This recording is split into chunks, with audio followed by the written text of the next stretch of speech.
مبارک سرزمین انبیاء، ملک شام اسلامی تہذیب و تمدن کا مرکز اور تابندہ تاریخ کی یادگار ہے۔ امام نووی، علامہ شامی، ابن عساکر، حافظ ابن حجر عسقلانی، الحلبی اور الطرطوسی رحمہم اللہ جیسے کبار علماء کرام اور ائمہ کا یہ مسکن رہا ہے، جبکہ اصحاب رسول صلی اللہ علیہ وسلم میں سے کبار صحابہ کرام سیف اللہ سیدنا خالد بن ولید، عبید اللہ بن عمر، سیدنا ابو درداء، حضرت بلال حبشی اور سیدنا ابو ذر غفاری رضی اللہ تعالیٰ عنہم کی قبریں بھی اسی مقدس سرزمین میں موجود ہیں۔ امر واقعہ یہ ہے کہ خلافت عثمانیہ کے خاتمے اور عرب دنیا کی تقسیم سے زوال کا نیا سفر شروع ہوا، یہاں تک کہ شام میں ایک عیسائی مائیکل افلاک نے باس پارٹی حزب الباس قائم کی، جس نے سازشوں کے ذریعے مسلمانوں کی قوت کو کمزور کر کے 1963 میں عراق اور شام میں فوجی انقلاب برپا کر کے اقتدار حاصل کیا، جبکہ 1970 میں علوی وزیر دفاع حافظ الاسد نے باسی صدر نور الدین الاتاشی اور وزیر اعظم یوسف زین کا تختہ الٹ کر خود اقتدار سنبھال لیا۔ بلا شبہ حافظ الاسد کے 30 سالہ دور میں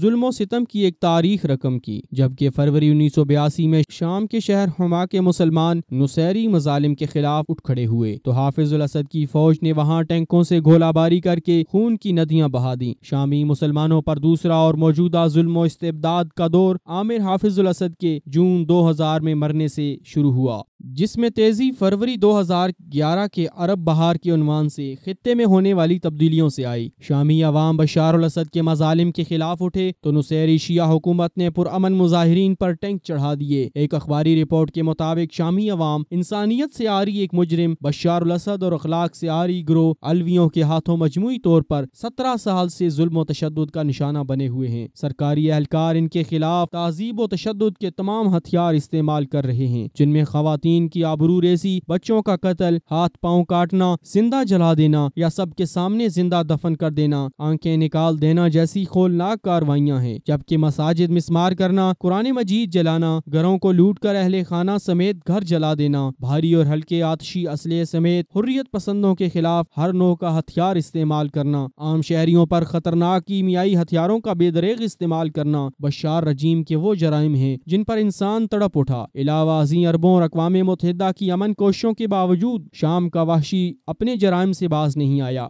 جبکہ اس کی پشت پناہی میں روس، ایرانی، عراقی اور لبنانی ملیشیا پیش ہیں۔ فروری 2017 کو ایمنسٹی انٹرنیشنل کی طرف سے پیش کی گئی ایک رپورٹ میں کہا گیا کہ 2016 کے اختتام تک اس تنازع میں 3 لاکھ سے زائد اموات واقع ہو چکی ہیں، لیکن حقیقی اعداد و شمار اس سے کہیں زیادہ ہیں۔ اسد رجیم اور اس کی کمانڈ میں موجود ملٹری گروہ اس وقت یقینی طور پر 6 لاکھ سے زائد افراد کو موت کے گھاٹ اتار چکے ہیں۔ ایمنسٹی رپورٹ بتاتی ہے کہ 2011 سے 2016 کے اختتام تک 4.8 ملین افراد شام سے نقل مکانی کرنے پر مجبور ہوئے۔ اقوام متحدہ کے مہاجرین کے بارے میں ادارہ UNHCR کے مطابق صرف 2016 میں 2 لاکھ مہاجرین بن گئے۔ اقوام متحدہ کے دفتر برائے انسانی امور کے مطابق اسی 6 سالہ عرصے میں 6.6 ملین شامی شام کے اندر ہی نقل مکانی کرنے پر مجبور ہوئے، جن میں آدھے بچے تھے۔ یونیسیف کے مطابق 8 ملین شامی بچوں کو ہنگامی طور پر خوراک کی ضرورت ہے، جن میں 2 ملین شامی مہاجر بچے بھی شامل ہیں۔ اس میں دو رائے نہیں کہ اقتدار کی ہوس میں اندھے اور بہرے صفاق نصیری رافضی اسد رجیم کو اپنے ہم وطنوں کے خلاف کیمیائی اور متنازع ہتھیار استعمال کرنے سے نہ تو جنیوا عمل روک سکا اور نہ ہی آستانہ میں ہونے والی مذاکراتی بیٹھکیں۔